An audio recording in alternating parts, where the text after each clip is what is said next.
নগৰবেৰাত মৰণক শৰণ দি বিদ্যালয়লৈ দৈনিক যাত্ৰা কেইবাকুৰি ছাত্ৰ-ছাত্ৰীৰ জামলাৰ ধানবান্ধাবৰী আৰু ফতেহটিলা গাঁৱৰ ছাত্ৰ-ছাত্ৰীয়ে ঘৰৰ পৰাই টুলুঙা নাওলৈ অহা যোৱা কৰে জামাইলাৰ বিভিন্ন বিদ্যালয় বছৰটোৰ প্ৰায় ৬-৭ মাহেই পানীৰ মাজেৰেই বিপদসংকুলভাৱে বিদ্যালয়লৈ অহা যোৱা কৰিব লাগে ছাত্ৰ-ছাত্ৰীসকলে এনে বিপদজনক যাত্ৰা পথত সময়ে সময়ে সংঘটিত হয় দুৰ্ঘটনাও স্থানীয় লোকৰ মতে বিধ্বস্ত পথৰ বাবেই সন্ধিয়া হ'লেই গাঁওকেইখনত স্তব্ধ হৈ পৰে যাতায়াত ব্যৱস্থা যাৰ বাবে ৰোগী গৰ্ভৱতী মহিলা আৰু প্ৰসূতিক লৈ সঘনাই বিপদৰ সন্মুখীন হ'ব লগা হয় অঞ্চলবাসী সেই শীঘ্ৰেই ধানবান্ধাবৰীক সংযোগ কৰি জামলাই নদীৰ ওপৰত দলং নিৰ্মাণ কৰিবলৈ ৰাজ্যৰ মুখ্যমন্ত্ৰী আৰু স্থানীয় বিধায়কক দাবী ৰাইজৰ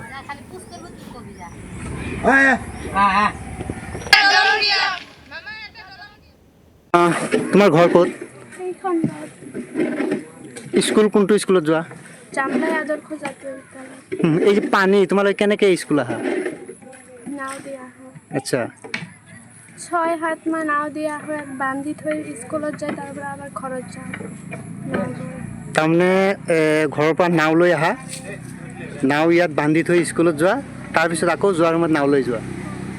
তোমালোকক থ'বলৈ আহেনে তোমালোকে নিজে নাও বাই আহা নিজে আহি থ'বলৈ আহে কিমান ছাত্ৰ ছাত্ৰী আহে তাৰ পৰা গাঁওখনৰ পৰা মোটামুটি 21 জন সেইটো কেৱল জাতীয় বিদ্যালয়ৰ আৰু হাইস্কুলত বহুত আছে মোটামুটি কিমানজন হ'ব গোটেইখিনি মিলি 30-32 ইমান হ'ব প্ৰায় 50 জন প্ৰায় 6-7 মাহ আহিব লাগে ন কষ্ট হয় ভয় নালাগে নেকি লাগে খুবেই দুখজনক কথা আজি বহুত দিনৰ পৰা বহুত দিন মানে আজি যুগ যুগ ধৰি এনেকুৱা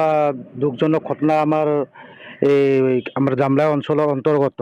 ধানবান্ধাবৰী আৰু ফতেটিলা বুলি কয় দুখন গাঁৱৰ প্ৰায়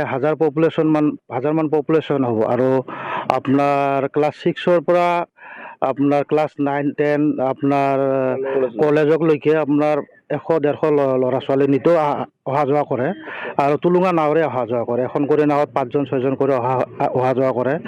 আৰু প্ৰায় আমি দুৰ্ঘটনা ঘটা দেখা পাওঁ নাও লৈ আহে